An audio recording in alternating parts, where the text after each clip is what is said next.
Good morning and good afternoon, everybody.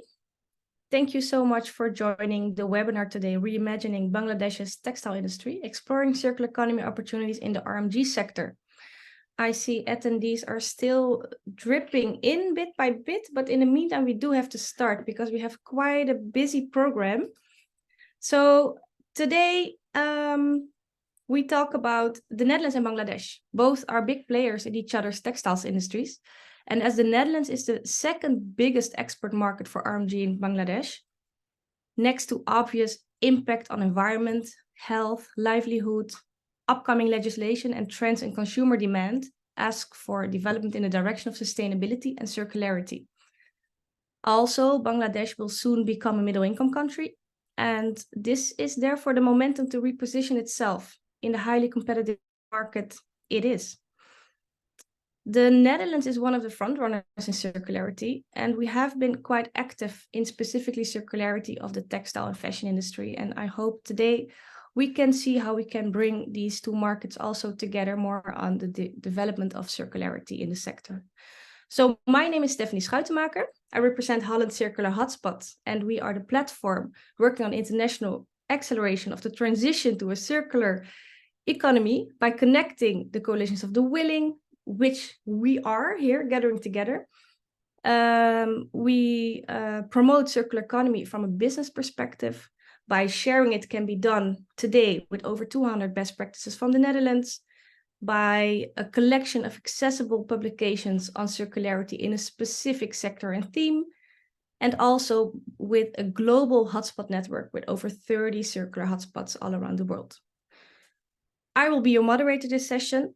And before we go further, I just quickly want to show you the housekeeping rules, the webinar guidelines, so that all of you know at least that we are recording. We do this so that people who cannot join right now, or maybe if you are very excited and you want to look at it again, you can afterwards. You can ask your questions in the Q&A sector, and the speakers will try to answer your questions also right away. And if we have some time at the end, we will also ask these questions live to the speakers. But before we proceed, I just want to invite the Deputy Head of Mission of the Embassy of the Kingdom of the Netherlands in Dhaka, Mr. Thijs Woudstra, for an official welcome and official kickoff of this webinar. Mr. Thijs Woudstra, the floor is yours.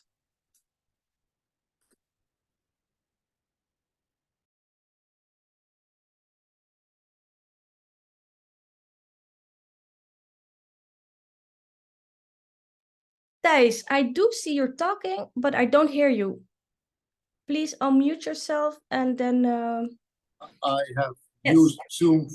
I haven't used Zoom for a long time, so sorry for that. Welcome to you all. My name is Thijs Woudstra. I'm Deputy Head of Mission of the Netherlands Embassy in Dhaka, a head capital of a booming economy, Bangladesh. Ladies and gentlemen, participants of the seminar, participants from the Netherlands, participants from Bangladesh, and participants from all over the world together. Good morning, good afternoon, and welcome to you all. I am pleased to join on this webinar on the future of the RMG sector, focusing on circularity. Before we start the seminar, I would like to thank Holland Circular Hotspot, the Netherlands Enterprise Agency, the Ministry of Foreign Affairs, and of course my embassy colleagues who have worked together to organize this webinar.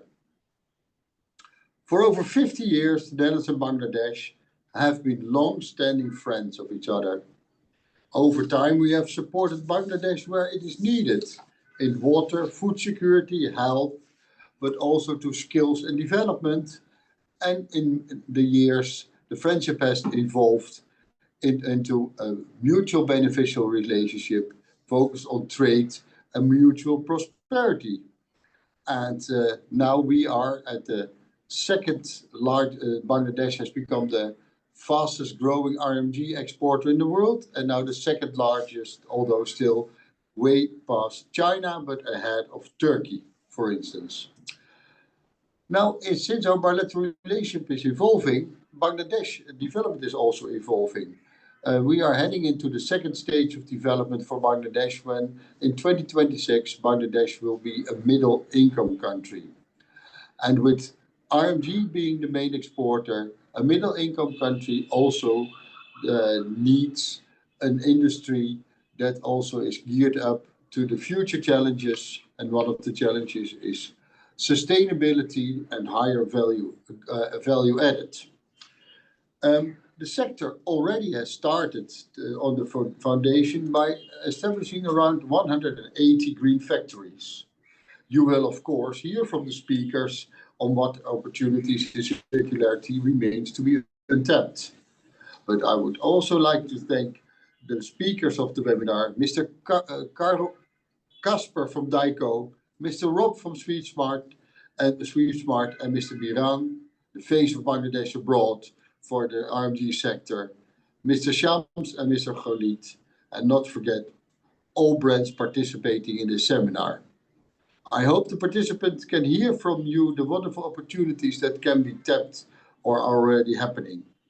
Before I conclude, I will also invite you and see for yourself what's happening in Bangladesh.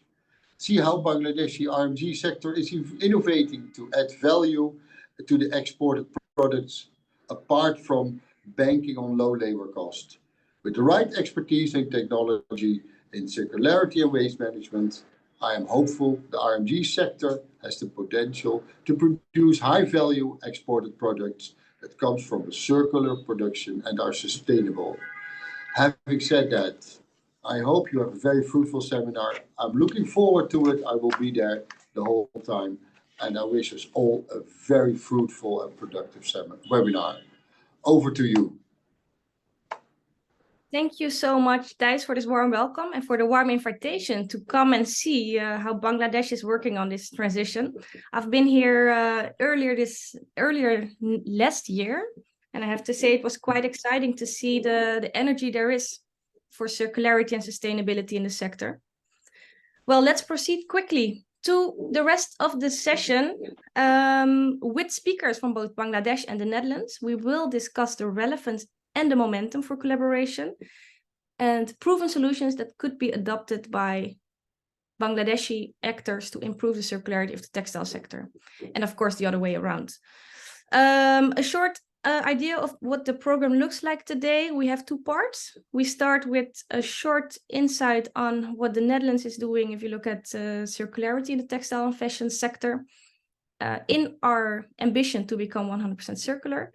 Then from the Netherlands Enterprise Agency, we will have a short update on what they are currently working on specifically to support this collaboration between the Netherlands and Bangladesh on circularity in the sector. We will have from the BGMEA, Mr. Miran Ali. He will share an insight on what the local context looks like and what developments he sees. And then in the second part, we will dive into some best practices from both the Netherlands and Bangladesh, which illustrates how circularity can look like today, but also maybe good start of discussion to see what is needed to actually collaborate together. Okay, please don't forget in the meantime to share your questions in the Q&A. And let me quickly give you some overview of the Netherlands. So for the non-Dutch, we always say the Netherlands is circular by nature. We are like a living lab. We live under sea level. We have a limited amount of natural resources, and we had to be creative and work together from early on. So maybe you can do the next slide, Sophia.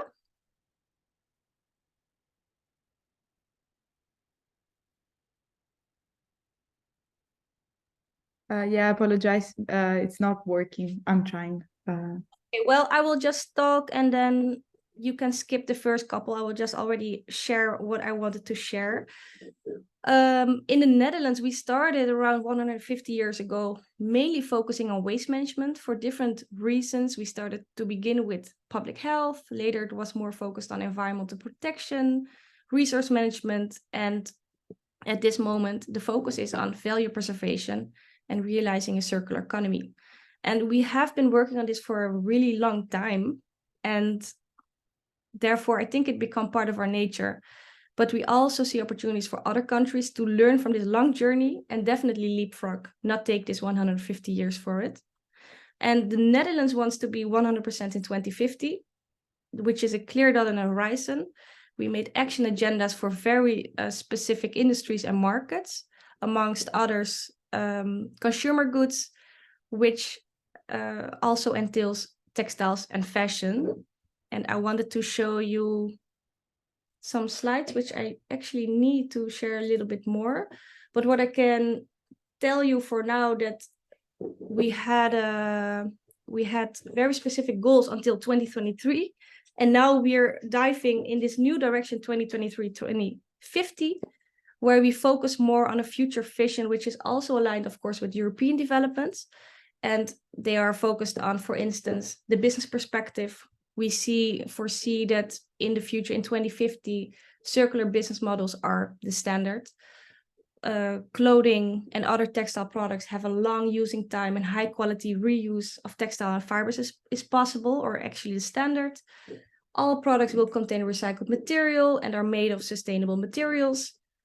From the textile chain, we think further than just in the Netherlands and the clothing that we use. We also look at good working conditions in the entire textile chain.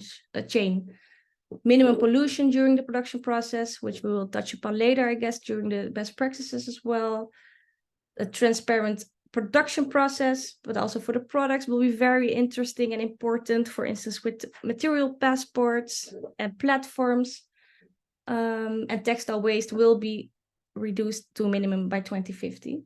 But also we look at the consumer behavior and norms towards circularity by, for instance, stimulating to buy less, to repair more, and to buy secondhand or sustainable. And this can already be seen back in upcoming legislation, right to repair,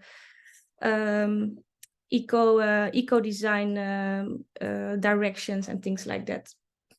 I have a very complicated slide that I wanted to show you, which I cannot now, but what I did want to say is that in the standard value chain, and I think most of you are already active in circularity, so you know already that we try to make this linear value chain a circular one.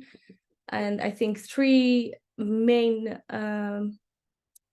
strategy groups are important, which can be prioritizing renewable inputs, maximizing product use, but also recover byproducts and waste. And from the Netherlands, the maximization of product use is very important, which is focused a lot on business models, but prioritizing renewable inputs can be a big design question, but also recovering byproduct and waste is very, I think, very essential for us to collaborate internationally to see how we can do that in a better way.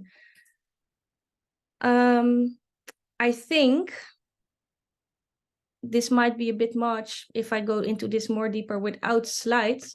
So I think it's good to go to Wies, but also for you, Wies, I'm not sure if the slides already work. Sophia, can you give me an update? We're working on it, but I'll try to put them up as soon as possible. Sorry. Wies, maybe you can already quickly introduce yourself. We can start. I can also do it without the slides. Perfect. Thank you so much. Thank you. Good morning, good afternoon, everyone. My name is Wies van Leeuwen. I work at the Netherlands Enterprise Agency, which is in the Netherlands also known by the abbreviation of RVO, in the role of business development coach for, amongst others, Bangladesh. And that means that I focus on trade promotion from the Netherlands to the market in Bangladesh. And in the coming 5 minutes, I will tell you a little bit more about how RVO and the Dutch government can support companies that are interested in doing business in Bangladesh, and also specifically in the circular RMG sector. But before I do that, just a brief introduction of my organization. The Netherlands Enterprise Agency is an implementing organization of the Dutch government. We are quite a big organization because we implement programs for almost all Dutch ministries. And in all these programs, how it comes together is that RVO, or the Netherlands Enterprise Agency, works to promote strong and sustainable economic growth.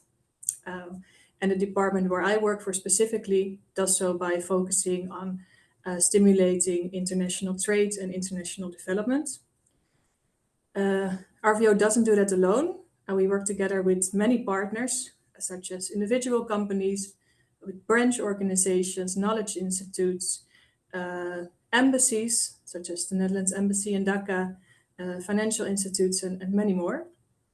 And together we aim to accelerate societal transitions. So the circular economy is one of those transitions that we focus on. Next slide. In general, what we do is we support Dutch entrepreneurs with every step in their internationalization. So from preparing for a new market, building the right network partners, positioning themselves with their technologies or their knowledge or services in that market, and providing financial support to the companies. Next slide. And how we do that is by, per step, we offer different services to companies. So for instance, in the market preparation phase, we provide market information via market studies. We did a study on circular textile in Bangladesh, which is published on our website. But we also organize events, webinars, such as this one, to inform companies about market opportunities. In the second step, strengthening the network of companies, we support companies in identifying potential business partners on the markets. We organize trade missions or fairs where companies can get in touch with partners abroad. In the third phase, positioning in the market, we have various programs available, such as subsidies that are either for individual companies or for a cluster of companies, and that they can use to set up demonstration projects abroad, do feasibility studies, or work together in a so-called impact cluster, in which Dutch, and in this case, companies from Bangladesh, work together on capacity building in the market, on demonstration of technologies, and on knowledge sharing. And in the final phase, financing, we provide financial support. So think of export guarantees from the Netherlands to other markets, or loans to do investments abroad. And we do that together with our partners, Atradius and Invest International. Next slide. Then zooming in on what we are doing when it comes to circular RMG in Bangladesh. Well, to tell you more about that, I should inform you that in Bangladesh, we have a specific approach towards stimulating trade, investments, and economic cooperation. And that approach is called a Combi Track. And Combi Track focus on a promising sector in a specific country. And in Bangladesh, we are considering to focus on circular textile and RMG as a potential Combi Track in the coming years. So that means that a lot of our focus and activities will go towards that sector. In the next slide, you can see the approach that we will follow within the Combi Track. So once it has been decided that this becomes the Combi Track, it means that we follow a tailor-made, multi-annual approach for circular RMG in Bangladesh. And via that approach, we want to stimulate Dutch companies on the market on the one hand, so by positioning themselves, by scaling their technologies and knowledge in the market, but on the other hand, also by improving the conditions within the market for both the Dutch and Bangladesh companies. So think of strengthening regulations, working on capacity building and vocational training, access to finance. And these kind of activities really depend on what is needed in that market. So what are challenges that Dutch and Bangladeshi companies encounter, and what kind of interventions can we develop then? And while doing so, we also focus on contributing to greening and digitalization for a sustainable circular RMG sector. And the next slide. Within the Combi Track in Bangladesh, what we foresee once we started is that we are going to work on a knowledge hub in which knowledge between government players, knowledge institutions is shared, but also that via which we can work on capacity building with businesses and players in the value chain.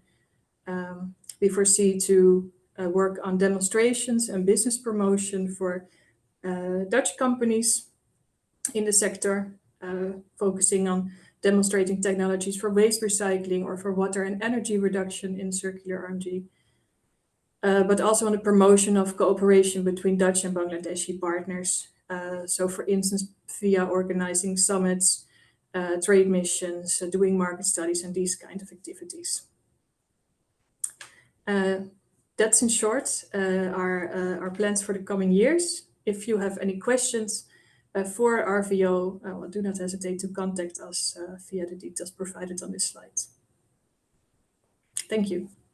Thank you so much for these insights, Wies. This sounds very promising for upcoming potential collaboration between the Netherlands and Bangladesh. Can you share how companies interested in follow-up can stay noticed about program developments? Yeah, I think what we are building, of course, also via this webinar, our network of companies that are interested. So in case we are organizing activities and events, we will reach out to them so that they are informed and that they can join. And of course, companies can also reach out to us if they have more specific questions or want a more detailed discussion, and they can use for now the email addresses on this slide. And specifically for the Bangladeshi parties listening in now, can they also just join the list, for instance? Yes, of course, we will also keep a database for them. Okay, perfect. Thank you so much for this contribution. And maybe next, if you have some questions for Wies, don't hesitate to ask them in the Q&A. In the meantime, we have our next speaker, Mr. Miran Ali.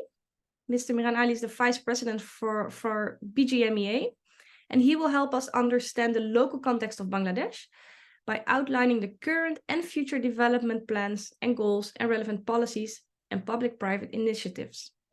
Mr. Miran Ali, the floor is yours.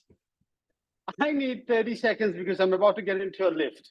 So give me 30 seconds to get into the lift and out of the lift first. Thanks. Otherwise, you're just going to get cut off. Okay, no problem. We will see you in a couple of seconds. But I will take this opportunity, since I already have the floor, to start my presentation. Good afternoon, everybody. I apologize for the cross meetings going on on my end. I'm Miran Ali. I'm the Vice President of the Bangladesh Garment Manufacturers and Exporters Association, in addition to which I hold a number of other roles related to the garments industry. Which lift? Sorry. So we see you in a second. Thank you so much. Thank you. In the meantime, does anyone have already some questions? Because I'm not sure. No, I don't see anything in the Q&A at the moment. Let's see. Maybe I can ask a short question to Thijs, because Thijs is still here, and I quite value the time that you spent here with us, Thijs. Maybe you can share something about last year, Bangladesh, Netherlands. I was there, which was amazing to see how these Bangladeshis are already working on circularity and are quite enthusiastic and also ambitious. Have you been visiting some of these oh, now I forgot the word, but some of these plants, for instance, where the RMG is actually made?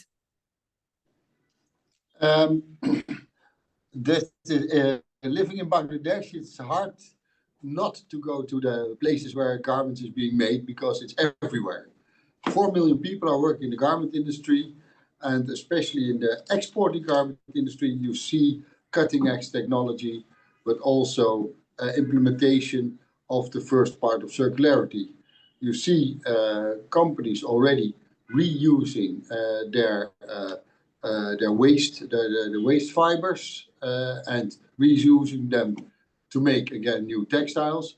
But you also see a little, again, already collection of waste material and being reused.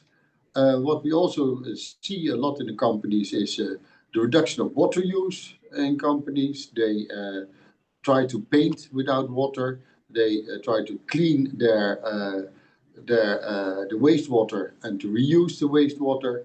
So they see a lot of circularity initiatives already arising at the companies, not only because the clients ask for it, but also because it's the inherent motivation of companies to reduce the footprint they have. They are living in a country which is the population density of around 1,200 people per square kilometer. So they have an enormous environmental pressure. So they are doing their utmost to reduce their ecological footprints. And circularity and less use of materials is one of them, which are being pursued by the garment industry. So actually, I cannot underestimate the importance of going to Bangladesh to see for yourself what is happening, and also to see the energy people have in order to make their businesses more sustainable and to work together, especially with Western counterparts. If you come into the factories, it's all Western, the Western-made equipment people are using. They are definitely looking to Europe and to America to upgrade their facilities. So it's definitely a country which does reach out to the Netherlands, and that's why we're also very happy to have Miran Ali, who's the vice president of the BGMIA, which is a very important sector. They are exporting 48 billion a year in garments, and he's the vice president. So that's why we're very happy to have him over, and also it stresses the importance the Bangladeshi garment industry itself attaches to circularity. So I hope I filled the time until Miran Ali is there. But Thank you so I much. cannot underestimate the value of going to Bangladesh. Miran. Thank you so much for sharing your insights. Really valuable, and I have to say I agree. I was there for a really short time, so I did not have time to see a lot, but what I saw was quite inspiring. But I see Miran is ready, sitting ready for us to share his contribution. So please, Miran, feel free to take the floor. Well, good afternoon, and thank you so much. Apologies for my delay. I thought I would give you the spin on this in a bit of a different way today. So I'm joined here, my colleagues, Mr. Shams Mahmood, Barrister Vidya Amit Khan, who are both on the BGMEA with me, as well as Mr. Ahmed, who is joined, who is the head of circularity from the BGMEA, have all joined us, and they will be here to take on some of the follow-up questions as well. We have a short presentation here, and the way we thought about doing this is rather than going as a country perspective, I was going to give an example of my company, which is emblematic of what our country is doing as a whole throughout the supply chain. So we are the B2B group, and we have today the largest, Sophia, can we go to the next slide? This is, so we have today the largest rooftop solar power setup in Bangladesh with 3.66 megawatts. The opportunities of investment and co-investment by Dutch companies who wish to sell any technology related to renewables within Bangladesh is massive. At this moment in time, this market is predominantly controlled by companies supplying equipment from China, as well as German and Italian firms. In fact, Bangladesh is one of the largest purchasers of machinery and equipment from and chemicals from Germany, Italy, and Switzerland. There's no reason why we should not be collaborating further with the Dutch industry groups. Bangladesh is in a position where we can not only buy equipment from the Netherlands, we are also in a position where certain companies, many companies, are in a position to start investing as well, investing within the Netherlands, as well as investing within our facilities. Our facilities are also expanding in terms of their scope of operations, and we are also going up the value chain. Can we go to the next slide, please? And the next slide. So today, the B2B Group employs over 15,000 people, and we are working on a number of social and ethical projects related to the empowerment of women. As we're all aware, or many of you may be aware, over 80% of the people employed in our sector are women, but we have very few women in management roles. And this is something that the Bangladesh industry is now working on, is improving the scope of women in management roles. Next slide, please.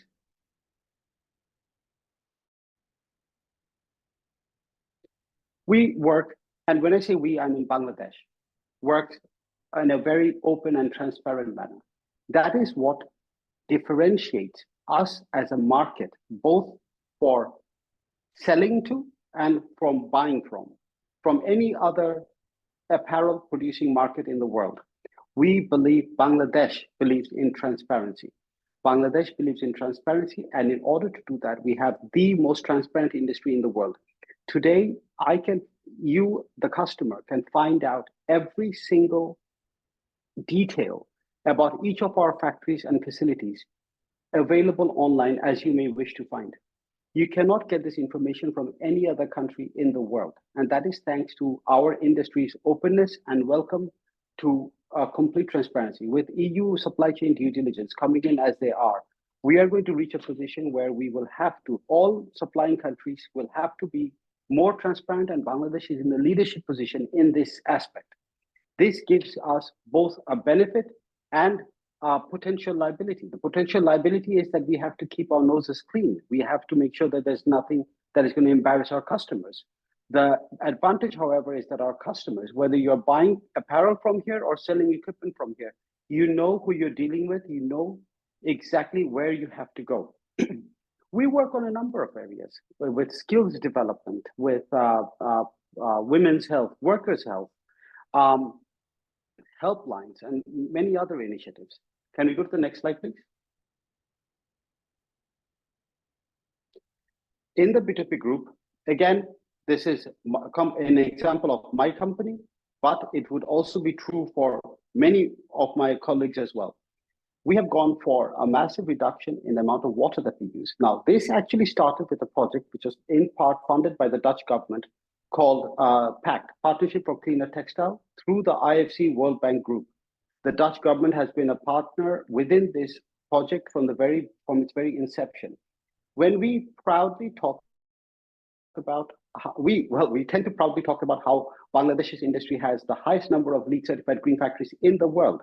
And that is only possible thanks to the PACT program, which was funded by the Dutch government, and that set off this tidal wave of investment in this area.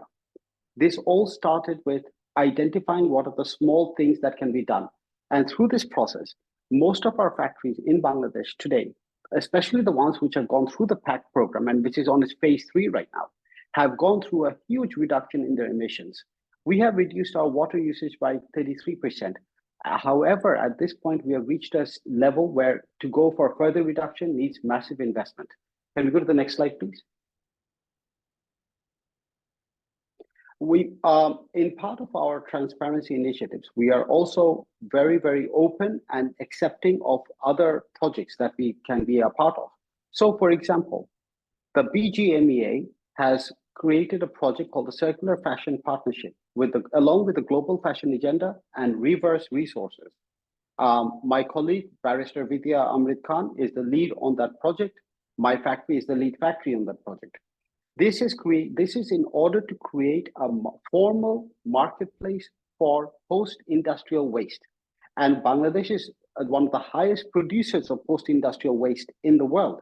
However, this market was in the past completely fragmented and informal, making it difficult for people to invest in.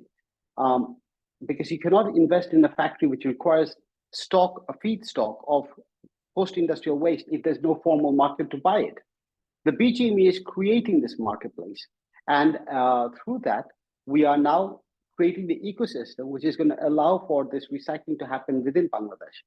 The B2B group is also part of the Jeans Redesign project.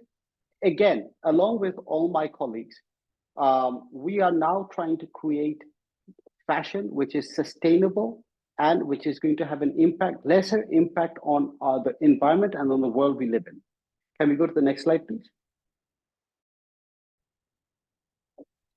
The other area where Bangladesh sees a massive potential and challenge is going to be with traceability.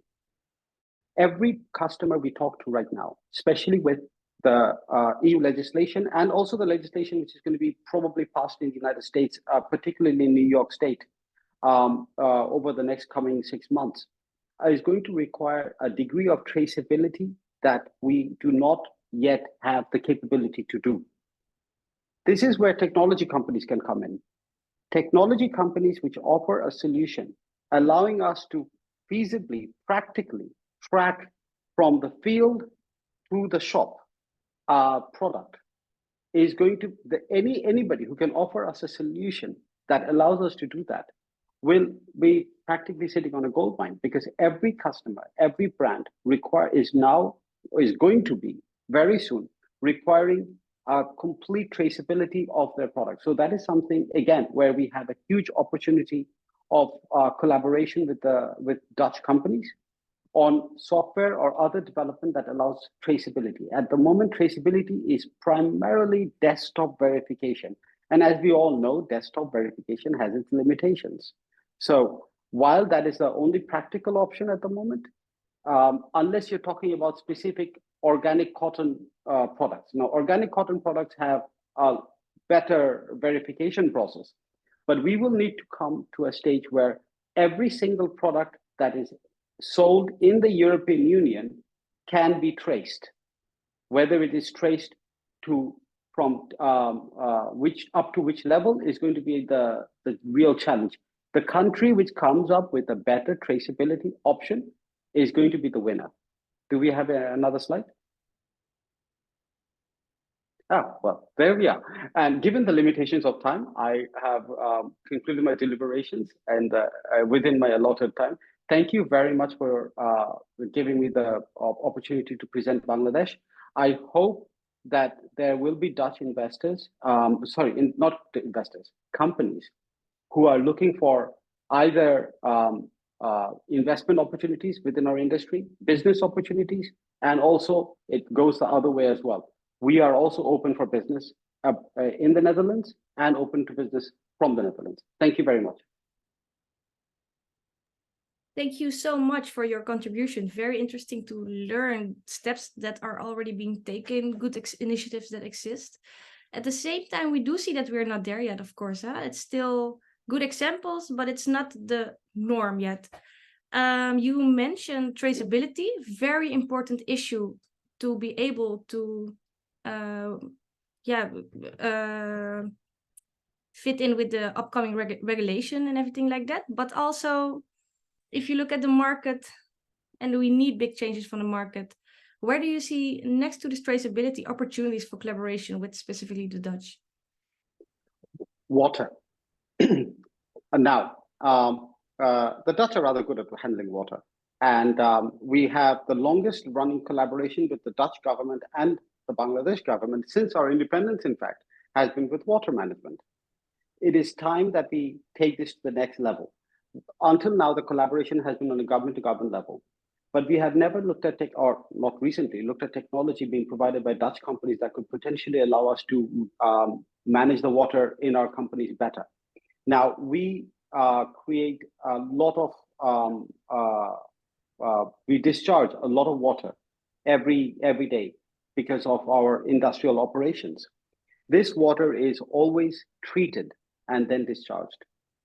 If there were technologies available coming from the Netherlands, especially when it came to reuse of this water, recycling of this water, that could be a potential that we would be interested in. So water, anything related to energy conservation, and equipment that allows us to conserve energy, ventilation equipment as well, industrial ventilation, industrial boilers, generators, anything that allows us to be more efficient is where the market is. Okay, thank you so much for this contribution. I think very concrete topics that we can definitely dive into further. For now, I will go to two of our speakers today that can share how they are working together from the business perspective on circularity. So the first speaker from Bangladesh side, I have here today is Mr. Shams Mahmoud from Sasha Denims. Mr. Shams, I want to give the... All set? Welcome. You can very shortly introduce yourself, and then feel free to share your insight. Okay, cool. Thank you. Hello, everyone. Good afternoon or good evening, wherever you're from watching this. My name is Shams Mahmoud. I'm the Managing Director of Sasha Denims Limited and also EOS Textiles Limited. Just a brief introduction about my company. We were established in 2000, and surprisingly, it's very unique in nature because it is the first denim manufacturing mill in the world which used nitrogen for fixation of colors. So, our founding chairman had his reasons, but it shows that the DNA for being environmentally friendly was with us since 2000, and we built on that. So the first thing I want to mention is that, about what we are doing, especially in this landscape of circularity and being environmentally responsible. The first thing we do is that we now have like the only facility in Bangladesh who does CO2 recovery, and we reuse it also. So all the exhaust from the factory, we capture it, the carbon dioxide, we capture it, and we reuse it in the production process. And we also use it to neutralize certain, like in the ETP, which is acidic in nature, we use the carbon dioxide to neutralize it. So it's an Italian technology, we implemented it, and it's working very successfully. And so one of the biggest things that we want to do is that, when we talk about, like Mr. Miran mentioned about the green, the highest number of green factories, RMG units in the world are in Bangladesh. The highest rated, if you see the top 20, I think the top 18 are in Bangladesh. The number one company, RMG factory, is in Bangladesh. So everyone is going for the green transition, but we have to realize that that is tier one, the garments industry, where the stitching is done. But the majority of the damage is done in the tier two, which is in facilities like mine, where we make the fabric and we use the most water and everything, more chemicals, and that's where things start getting messy. So, and in Bangladesh, one of the unique things, if you come here and see, is that most of the factories have the latest technology in the world, all the brand new machines from Europe, especially. But just buying a machine does not make you sustainable. So what we want to do always is quantify everything, like whatever the process is, we want to quantify it. And that is what Mr. Miran from BGMO was saying. Like we have the technology, we have everything, but how do we quantify something? For example, we will talk about circularity, but for example, for chemical recycling, there aren't any facilities in Bangladesh. For mechanical recycling, yes, there are. For the chemical one, we have to ship the waste to Europe where it gets transformed, and then we bring it back. So when we are doing that, then you question, what's the point of doing this? Because the carbon emission from the ship carrying this wastage, it defeats the purpose. So nearshoring is the way. So we want to quantify everything, like how much water I've saved, how much electricity I've saved. And with that, we have come up with our own solution, which we call a process called balance. We name this process balance. Traditionally, they use 18 liters of water for dyeing. But in our process, we use 3.75 liters of water, which is the lowest in the world. For any denim mill, and this has been certified, and because of this reason we are one of the largest suppliers for some of the leading brands in the world at the moment. And also what we're doing is that all the fabrics that we are making are wet process friendly, so there's a quick wash down which reduces energy costs because you less for the washing plant you don't need to have a longer time for the washing. And they're all highly laser efficient, the fabrics. So you can have more productivity and more outcome. At the same time, the what we also do is that we have a very strong research and development department where we are making fabrics out of like ocean plastic recycled yarn.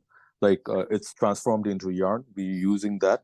We have partnered up with Renewcell, where our post free consumer waste, like we use it, we change it into yarn, we import it, and we mix them with hemp or jute or regenerated polyester, and we make new fabrics out of that. And so we have been doing all these things, you know, for the environment, and also like recycling, like in-house recycling. For example, we use rubber belts. Instead of just throwing them away after usage after 6 months, we grind them down and we reuse it. So that is also another type of recycling that we do. And when we dye the fabric, the yarn, though in the warping process, the first process when before you make denim, the the long strands of the blue yarn, we actually give it. We have our own little system where we give it to some women who use traditional handlooms, and they use it to weave like small fabrics, and we use it to make shirts or do embroidery on them. So we have our own programs like that. And one of the key things that we have noticed, because we are working with the sustainable products, is that there is still a huge gap of knowledge. Uh, uh, for example, because we are the ones who are making the fabric, but to make them commercially viable, there are some issues that we always run into. One of the things is the tearing strength. Like we all know that, regenerated cotton has the tearing strength is very low, and the staple length will be very small.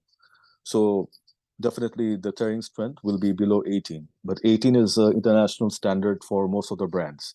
So when the designers are designing the fabric, the clothing, they have the tearing strength has to be over 18 to pass internationalized standards.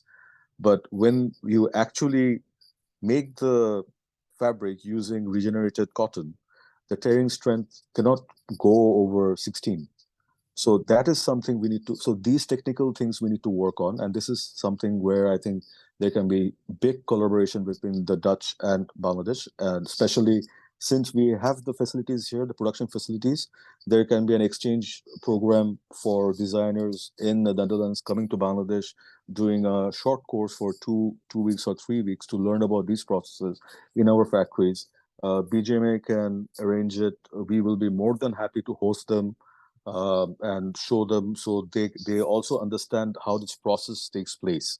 And some of the things that we have identified, which can be areas of cooperation between Bangladesh and the Netherlands.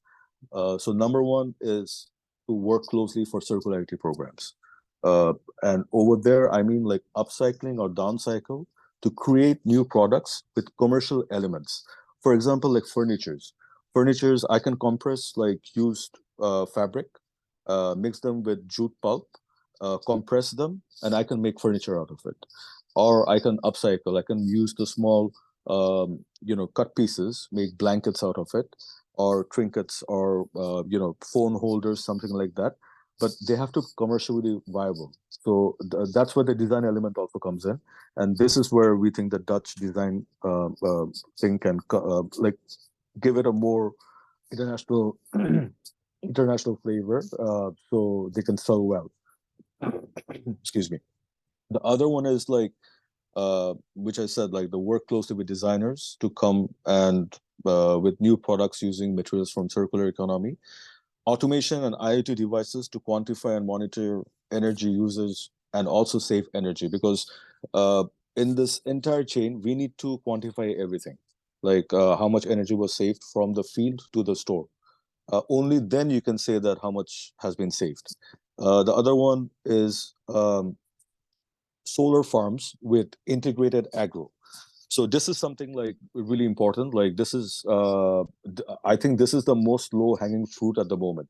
Like, because we have to go for solar farms at and the unique thing about this is that we need an integrated solution with agro, because right now there's a policy in Bangladesh where agricultural land, you cannot do anything else on that. Like you cannot use it for industrial use.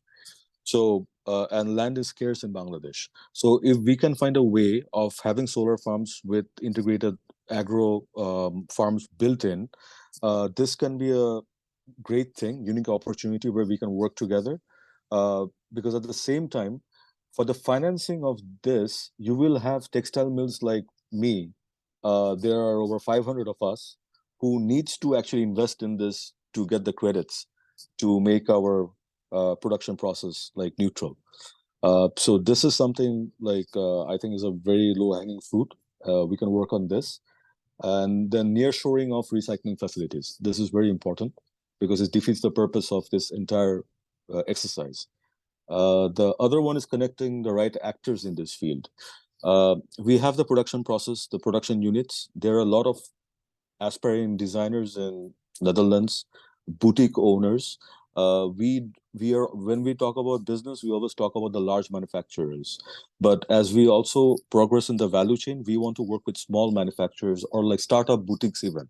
So I think it will be great if we can connect and we can give a one-stop solution for them from design to the field. And thank you so much. I think this is a good call also to the audience. All right, cool. We're looking for. For now, I have to go to the next speaker, but hopefully we have some time in the Q&A. Otherwise, please ask your questions to Shams Mahmoud in the Q&A. Well, and also maybe let us know if where people can reach out to you. But that comes later. For now, we go to the next speaker. Let me quickly transition. We have Khalid Hussain today with us. He's lead partnerships at Bangladesh Apparel Exchange, but he will also share something about Denim Expert on behalf of Mr. Mostafiz Udin, who couldn't make it today. Khalid, I welcome you to the floor. Thank you, Stephanie, for your warm introduction, and good morning and good evening to the Honorable Ambassador, esteemed speakers, participants, and friends from all over the world. I'm Khalid. I'm representing Bangladesh Apparel Exchange and as a partnership lead, and especially focusing on sustainability, circularity, climate action, and innovation. And today I'm going to discuss about the mostly two topics. So one is about Bangladesh Apparel Exchange, and also one of our manufacturing unit in Chittagong, Denim Expert Limited. So I'm gonna discuss about the transformative journey of Bangladesh RMG sector towards circular economy, and highlighting our pioneering initiatives by Denim Expert Limited and Bangladesh Apparel Exchange. So next slide, please. So here, that's the factory we have in Chittagong. So we are one of the leaders in denim manufacturing in Bangladesh since 2009, and proudly championing inclusivity and sustainability in the global RMG sector. We have a workforce over 2,020 skilled individuals, and almost 70% of them are women. And this actually prove our commitment to the workplace empowerment and equality. Our dedication has, next slide, please. So this is all the achievement. No, the slide before it. Yeah. No, the before.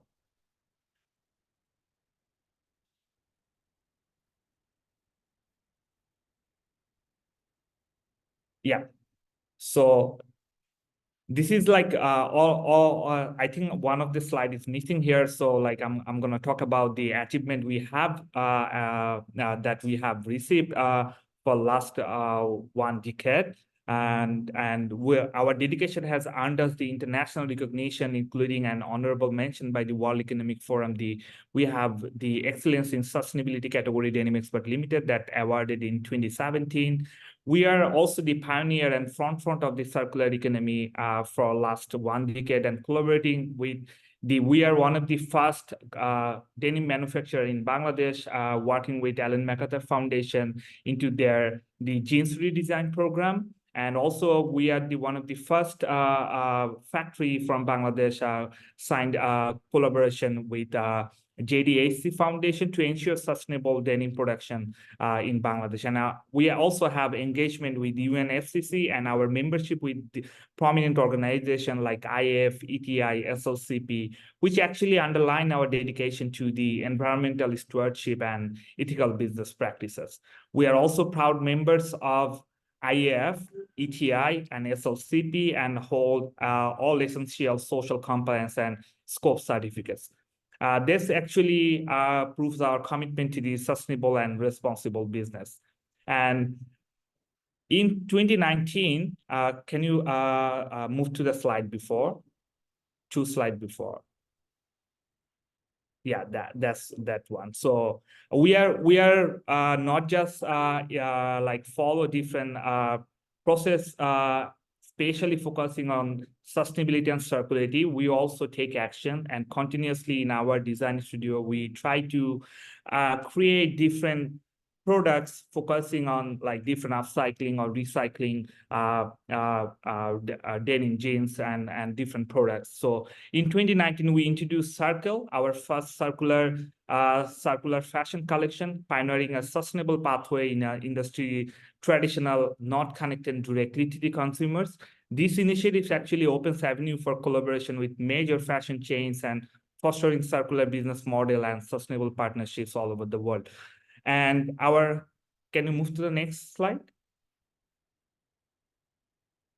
Yeah, so we believe in these 4, this model, actually reduce, reuse, recycle, and redesign. Our approach to circularity, and we solely follow this model and encompasses our principles, and we utilize low-impact dyeing machines, advanced laser technologies, waterless dyeing, eco-waste solutions, and also normally, like all our garments industry, we also have a ETP plan. So that's we also have also to minimize our environmental footprint and also promote material reuse.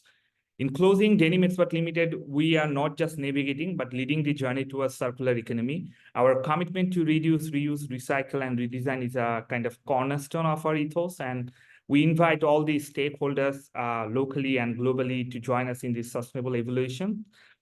And we are continuously working towards achieving more circular business processes into our value chain and also into our processes. I think like there are a lot of things we have done in terms of sustainability, but there are a lot of things we could be done in terms of circularity. There are a lot of ways we can partner with, especially with Dutch government and Dutch industry in terms of already, there are a few things as mentioned by Shams Bhai and Miran Ali Bhai. So there are a lot of investment opportunities, technology and exchange skill development opportunities here in our country, where definitely Dutch player can play a big role, and also the advancement of our technology. And we can also do very important thing like the different kind of R&D projects, especially focusing on material innovation. So how we can design products in a circular way. So these are few collaboration opportunities where definitely Dutch government can focus, and like our industry is like more collaborative to work together. So can we move to the next slides? So this is all about Bangladesh Denim Expert Limited, and also we have another initiative, Bangladesh Apparel Exchange. That's one of the largest private apparel institution in our country, and we promote Bangladesh apparel and textile industry worldwide, and also brand Bangladesh globally. So we are deeply committed to the pioneering sustainable practices, sharing knowledges, and we are creating a platform so that we can nurture different partnership collaborations and give it a platform. So, and our vision is to positioning Bangladesh as a leader in the global RMG market, working together with our government, with BGMA, and all our stakeholders. And at BE, we are not just focused on what we do and actually how we do it. And that's why sustainability, circularity, climate action, innovation is not just a part of our strategy. is kind of our integral to our identity. So we deeply emphasize on the power of collaboration and learning. Therefore, every year we have range of activities. We host industry summit, forums, locally, globally too, and also exhibitions and fashion shows, focusing on sustainability and circularity. These platforms are about creating dialogue, sharing innovation, and setting new industry standards together. And I think most of us are already aware of few of our initiatives, such as Best of Bangladesh, Made in Bangladesh Week, that we have organized in collaboration with BGMEA, are close to our hearts. They are about not just about promoting sustainability and circularity, it's about branding Bangladesh globally, celebrating our heritage and our craftsmanship, and showing commitment to the equality. We're also actively involved in shaping the future through the Sustainable Apparel Forum. We have initiatives, Bangladesh Circular Economy Summit. Through this, we push the envelope of the sustainable and circular practices. And when you... I know you have a couple of slides left, but because of time, can I ask you to round it up by mentioning what you're looking at this year, what will happen and how people can stay noticed about activities? Cool. Can you just move to the last slide then? Yeah.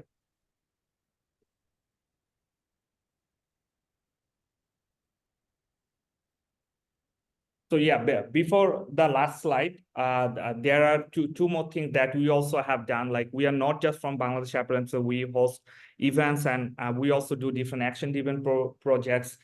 We previously executed 2 projects with RVO, and also one with P4G, and also in collaboration with BGMEA.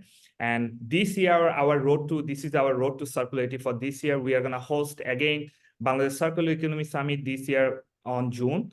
And we are continuously hosting different policy dialogue sessions so that our industry, our manufacturers can get benefited, and also create the policy that actually need for our industry, which can take our industry forward.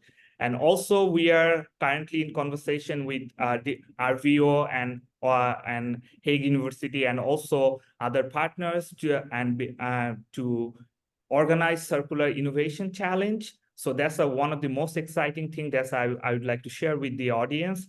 And also, we have already organized one roadshow for circularity. We bring different European innovators in our country and take them to the different manufacturing units and facilitate collaboration and partnership.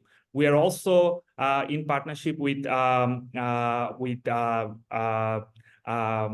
GIZ and also other partners. We are trying to implement sorting centers. And also, we are continuously, this year, we have range of workshop and webinar focusing on circularity. And we are going to also organizing a circular expo focusing on technology. So they are actually the global player like Netherlands. They can play, they can put their feet here and collaborate together, and also bringing all the innovators from the European belt and mostly from the Netherlands and get connected with our industry leaders, so that both we can facilitate businesses, we can facilitate partnerships, and take our industry forward together.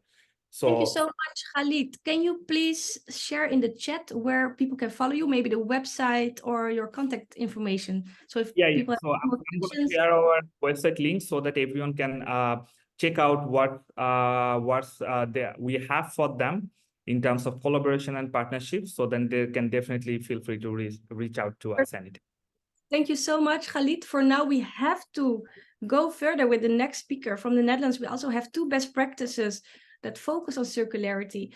And we have with us today Casper Nocent from Daiku. And I think, yes, there you are. I'm really happy to have you here because you are focusing on dyeing without using water, without using chemicals. We heard another example already, but you focus on polyester compared to the other example that we heard that was more focused on, for instance, cotton. Casper, please feel free to take the floor. And also unmute so that we can hear your... Yeah, sorry, I had to unmute myself. Thank you very much for the introduction, and It's a pleasure to speak to you all. I want to keep it brief. If I can go to my first slide, then I just plow through that. Just to position Dyco quickly, like I was already said in the introduction, we are so far the only company in the world that has a industrial and commercial complete water and chemical-free dyeing technology for polyester in yarn form or fabric form. If you do the next slide. A little bit about who we are. So we are unique in this way.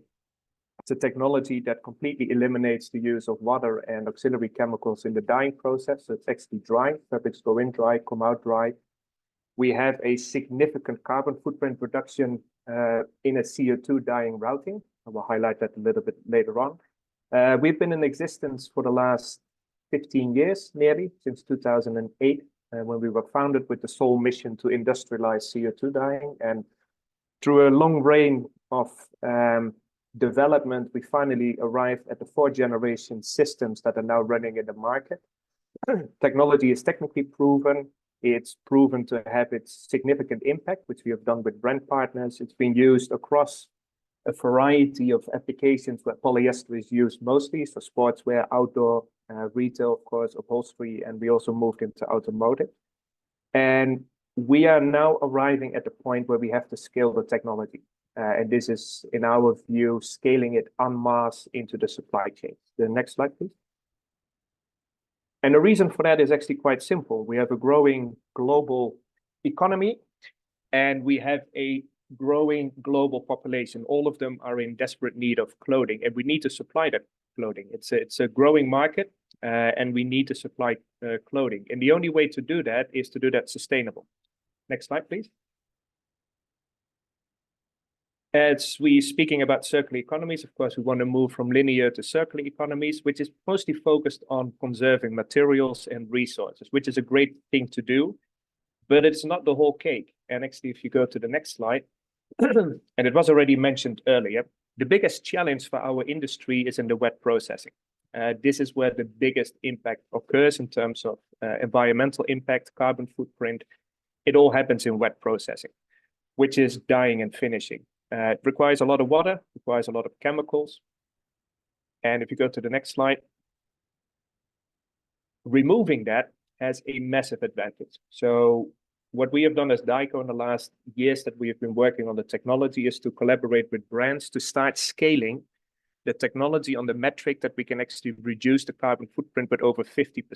This is on full fabric routing, so from grades to finished fabric, where we compare ourselves with best-in-class suppliers, in this case, LCAs conducted in Vietnam, to prove the significant impact of a CO2 dyeing routing versus a conventional water dyeing routing. So over 50% reduction, in some cases, even over 60%. If you go to the next slide. Why is this important? Because the biggest impact is in the tier 2 part of the supply chain. Over 52% of the carbon footprint emissions arise from that part of the supply chain.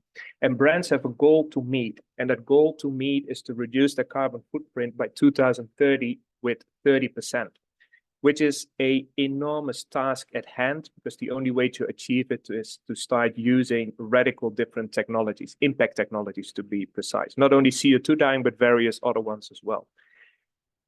The biggest the biggest emissions occur in scope 3. So for brands that is all supply chain driven, tier 2s, this is where we need to make the impact. Next slide, please. So countries have a choice, and brands have a choice as well. It's to grow sustainably, so to build additional capacity, replace capacity with new breakthrough technologies, like we heard in the earlier examples in the denim industry. But the only way to achieve these 30% reduction goals in 2030, in 7 years from now, is to invest billions and billions of dollars across the supply chain to actually reach this goal to an extent. We will not reach it completely, in my view. 2050, we need to be carbon neutral. That means that over the next couple of decades, we need to invest significant amounts of money, and estimates go up to over $1 trillion to actually reach the carbon neutrality in the supply chain. Next slide, please. So to arrive at this goal, actually get remotely close to it, we have set up partnerships. And in our view, this is the only way to get impact technologies out in the market. Supply chain players like tier 2s and tier 1s or vertical tier 1s, they don't operate charities, they operate on a for-profit business model, and they will not invest in sustainability unless there is a clear need from legislation, but for now legislation is not enough, or if brands partner with them and actually support them with reaching these goals. Well, with the new legislations in place, the brands will be penalized in their P&L if they don't reduce the carbon footprint by 2030. So this is the incentive for brands to start working with their supply chain partners to actually have these investments done in their factories to reach that carbon footprint reduction goal. So Dyco is now partnering up, and that's actually the example I want to give. Oh, one slide back, please. So we partnering up with a variation of brands, mostly big retailers, US retailers like Walmart and Target, but also sports apparel brands like Adidas and European retailers like Decathlon, where we work together with them to evaluate the technology in Dyco customers in terms of costing, in terms of impact, in terms of technological excellence. Can you actually reach the quality standards that you need in dye houses when you implement new technologies? And then we work with their supply chain partners to evaluate the technology again, to help them building business cases, to make investments that tally up to tens of millions of dollars to actually invest in new technology. Next slide. So far we've been, well, I would say modestly successful. At the moment, we have 8 customers operating our machines, mostly across Southeast Asia. Majority of them operate in the supply chains of brands and retailers, all to reduce their carbon footprint. But we've now reached the phase where we actually start actively working with supply chain partners of large retailers. And then Bangladesh, of course, is in our natural focus, where together with, in this case, Decathlon, we will start approaching their supply chain partners, and they approach us as well to work out business cases for large-scale investments into CO2 dyeing into their factories to make sure that they can actually reach that carbon footprint reduction goal. Besides the collaborations we have with Decathlon and also Adidas, we work with other sports brands, but also some outdoor brands to actually start engaging with the supply chain partners to make these investments happen. Because sustainability by itself is not enough of a driver to invest. There needs to be a return on investment on the investment itself, that is from the supply chain partner. And the only way to lower the risk of these impact technologies, not only from a financial point of view, but certainly from a market risk point of view, is to have a brand securing the demand for the product. And that's where it all crumbles down to. The moment there is a demand from the brand to actually buy products produced in a certain technology, the incentive is higher for a mill to invest. If the brands are not collaborating in the business cases, that is our own personal experience, investments will not be made because there's always a lower point where people can go in terms of cost, but there are also no strict goals yet in sourcing teams to start sourcing on a sustainable basis rather than just driven by cost. And we now see that change. The strategies are changing in the big brands because they are faced with this P&L hit that they would occur in 2030. So the incentive is there to start changing their sourcing strategies. And I think this is the opportunity, not only for companies like Dyco, but for various other impact technology providers to start teaming up with the brands and actually get the technologies out there, because we are facing a humongous task of, I think the estimates are about $20 billion in the next 7 years. That needs to be invested to even get close to the carbon footprint reduction goals we have set. Oscar, thank you so much. I think this is perfect. That was it. To close your presentation with, get brands as partner to change the industry and include or link the entire supply chain. Thank you so much for your contribution. Very insightful. We're actually at the end time of the webinar, so I hope you can bear with us for a couple more minutes because we have a super interesting speaker here today, which is Rob Tolenaars from SweepSmart. He will have a short introduction from the perspective of waste management, which is, of course, a really important topic linked also to the RMG sector. So Rob is not specifically, how do you say that, experienced in the waste management in the RMG industry, but he's very much knowledgeable about formalizing informal waste sectors, which is also a big topic in Bangladesh. So Rob, I would like to give the floor to you. Thank you very much for being here. And before you start, please unmute so we can also hear you. Thank you. Yes. Yes, thank you very much. And yeah, being the last speaker, that requires always a little bit more attention of the people. So I would like to start with a very short video.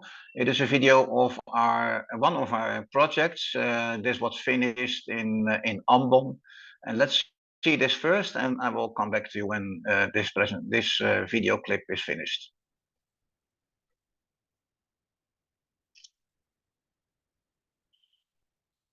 I don't hear there's no noise, no sound.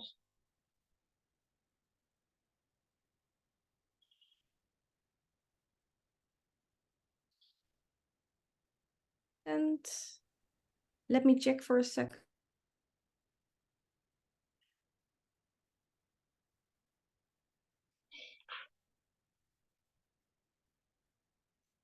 Maybe in the meantime, while we figure it out, can you already introduce Sure. Yeah, so yeah, I will do that. So my name is Rob Tolenaars. I am the Regional Director for Southeast Asia and Africa for SweepSmart. And SweepSmart is a consultancy and implementation partner in waste management projects. Most of them so far have been done in indeed Southeast Asia and Africa. Our main target is to minimize waste to landfills. As probably everybody knows, yeah, landfills, and most of them are non-sanitized, are a huge environmental problem, and not just environmentally, but also health-wise, as people are still living on it. There are many people, children, etc., who are collecting still what they think can still have any value, and yeah, and not to say how this is going to have an impact on the future. So let's see if it is starting.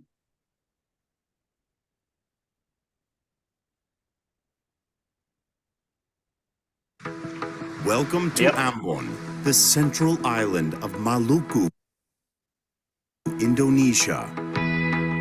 Ambon Island is well known for its breathtaking natural beauty. However, Ambon is facing a pressing issue: poor waste management.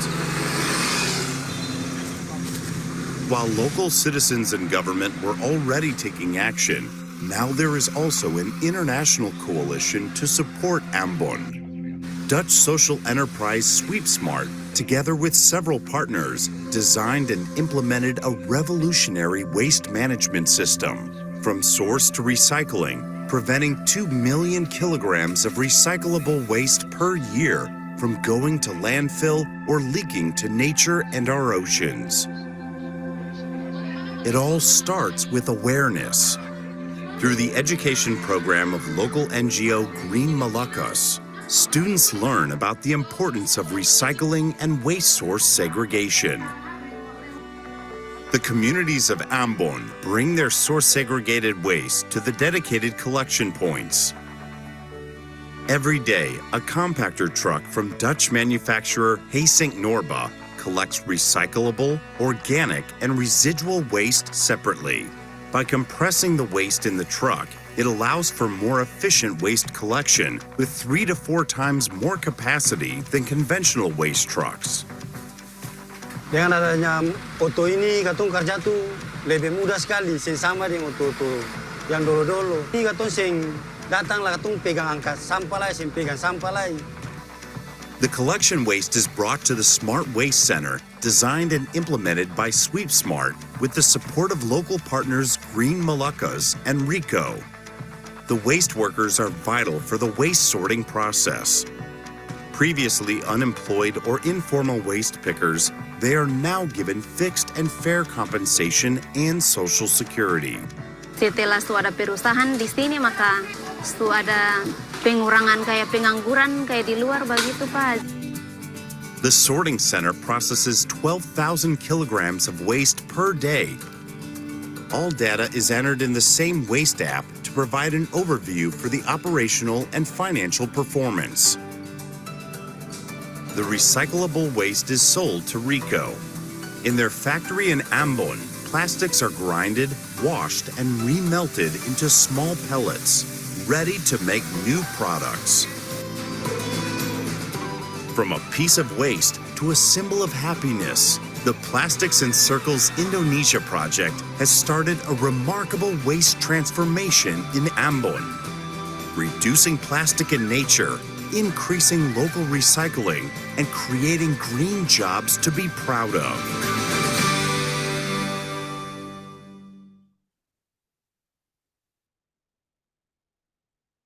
All right.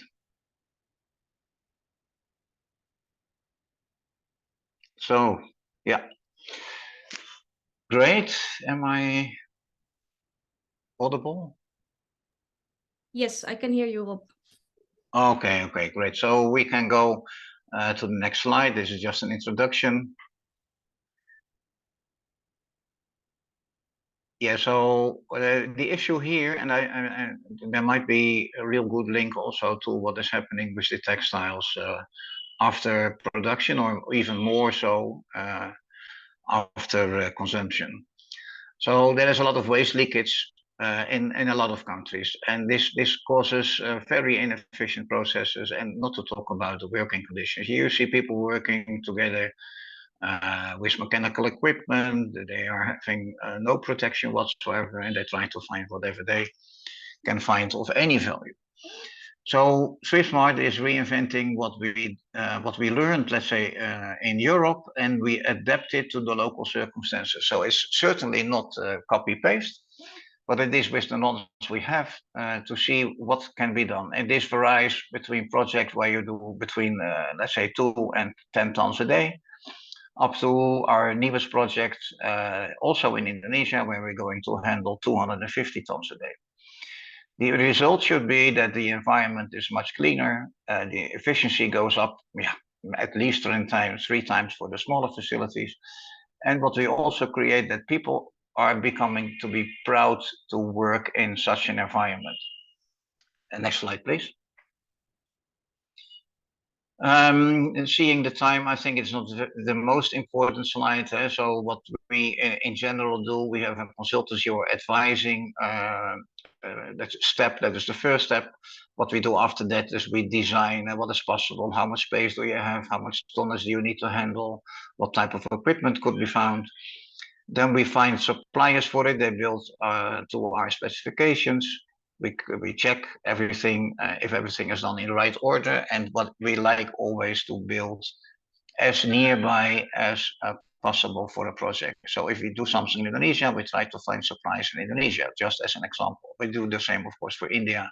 We did the same for Africa, and we have now a project in Guatemala as well. And the last phase is very important. We implement the whole system. We train the people who are having to work on there.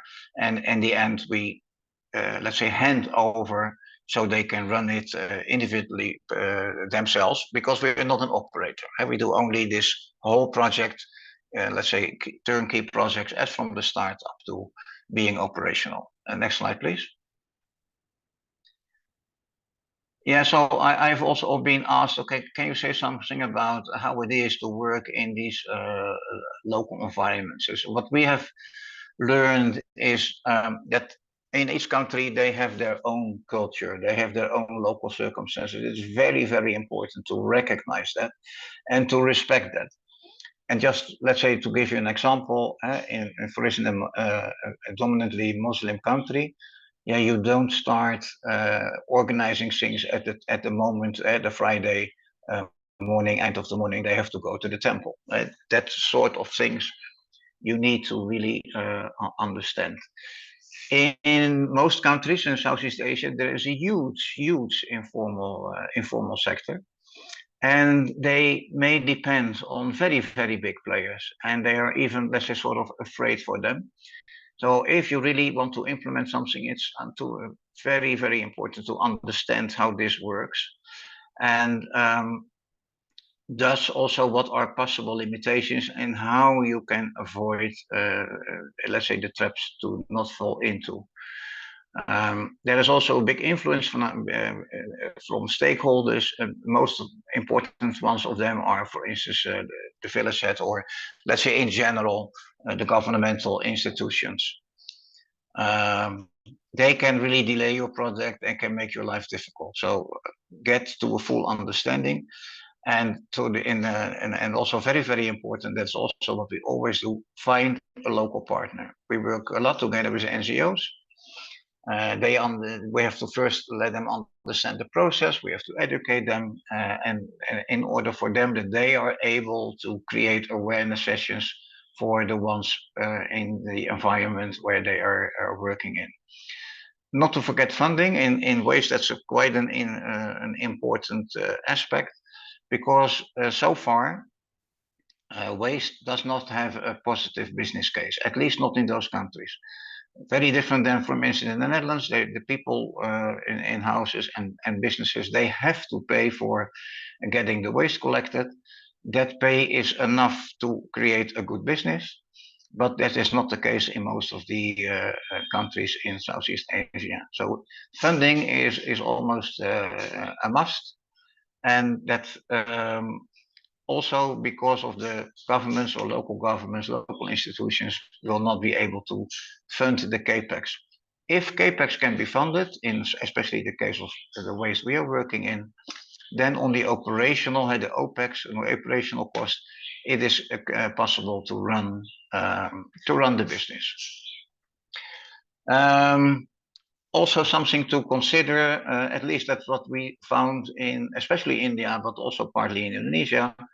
The level of education is very, very different.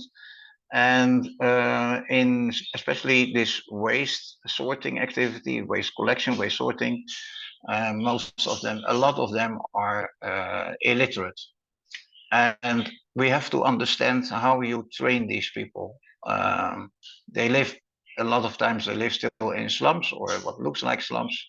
And it is important to, and that's also why we need also to understand if they work in this waste sector. We said jobs to be proud of.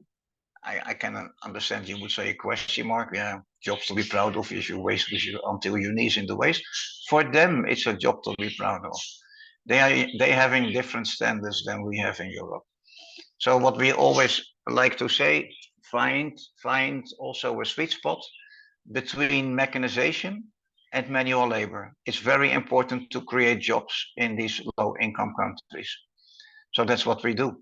Next slide. I think there's not much more information to share, as I like to keep it short. Yeah, well, so that's that's a slight way. Yeah, go ahead. We've been talking, of course, formalizing an informal sector. Can be quite hard. You already mentioned what to think of. Each context is different. You already mentioned you also have different cultures. How do you get started? Who's your partner, or where does the question come from to start with? For instance, now specifically in the RMG sector, where would the question should come from? Yeah, I think in this sector first you need to understand indeed where is this question coming from. So is it post-production or post-consumer textile? If it is post-production, then funding might come from the companies because they also regarding the circularity and all the obligations in the future they have to fulfill. I see a development that companies in this industry are willing or start to become willing to also invest in this. And it's for some which have also presentations, we also saw that they already use clothing to make new clothing. So for them is then again important if there is a lot of clothing or a lot of post-production, what is it? Where does it come from? What can I do with it? Post-consumer is a complete different market. How to recognize the different types of the textiles, how far is it gone? I can tell you, I'm having a project in Guatemala. You have no idea how much textile is there ending up in the nature and ending up in the rivers. It is almost incredible. And yes, awareness in each of those cases is very important. But post-consumer should be an interest of, in fact, governments or municipalities. They may have this issue. But the joint interest should also be from the production companies. Say, hey guys, if they collect it well, they can clean it. We can still do something with it and preventing it going to the landfill. So yeah, it's a bit of a dual interest. Yeah, I think that's a good call to end now your presentation with, because I think that's indeed something to maybe talk further about. I know in Bangladesh there's also already factories are looking into that. How can we actually make better use of the rest material that we have?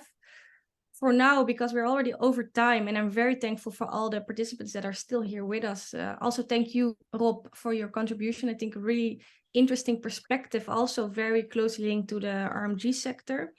For now, I would want to ask all the speakers to close off the session to maybe one last statement so that we can close off.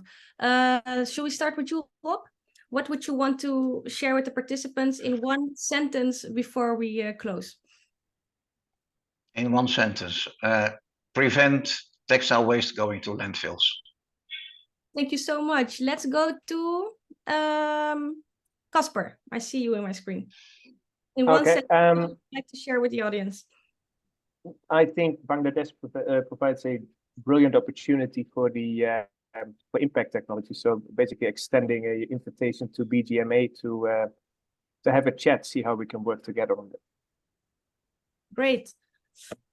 Mr. Shams Mahmoud. Yep. Just one thing is that even in this day and age where we are all connected by the internet and the world is small, there's still a lot to learn from each other. And I think the Dutch embassy in Bangladesh can play a vital part in this, in bridging and bringing us closer with new technology, what's an offer, and the whole thing. So we can actually work on this and go forward. Thank you so much. I'm looking for my list of speakers.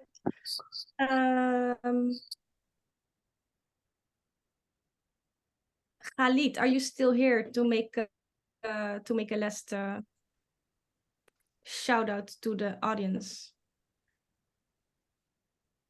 Yeah, I think like we really had a great conversation today, and really fruitful. And there are a lot of things. I think like there are some angles like where Dutch businesses and Bangladeshi manufacturers we can collaborate together.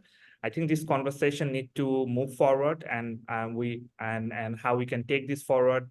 And thank you for organizing such a great webinar session and putting all of us together in so hopefully like great things will happen in 2024, and our overall garments industry will flourish and also expand all over the world. Yeah. Do we still have Miran Ali here? If you're still here, would you like to give one tip to the audience?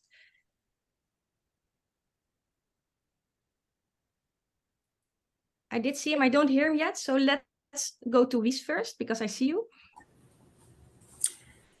As a last shout out, well, I hope that this webinar was an initial start to get together Dutch and Bangladeshi stakeholders and companies. I see that there is much opportunity and interest to collaborate. We from RVO, together with the embassy, will facilitate that exchange in the future. And my shout out is that if there are any questions or whether you need any support in facilitating context, feel free to reach out to us. Thank you so much, Wies. One last try, if Miran is still here. Otherwise, we go to Thijs. You were the one with the warm opening welcome. Please, your last call to the participants here.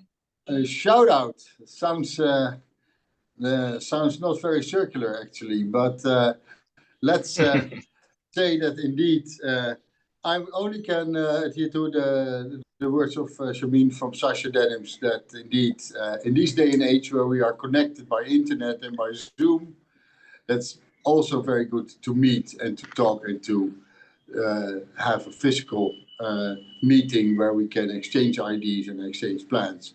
And we as the Dutch Embassy want to be part in that, and also we want to participate and co-organize visits, meetups between Dutch interested partners and Bangladeshi companies, and hopefully also more brands that we can see how we can help each other in getting the society more sustainable and the garment industry especially.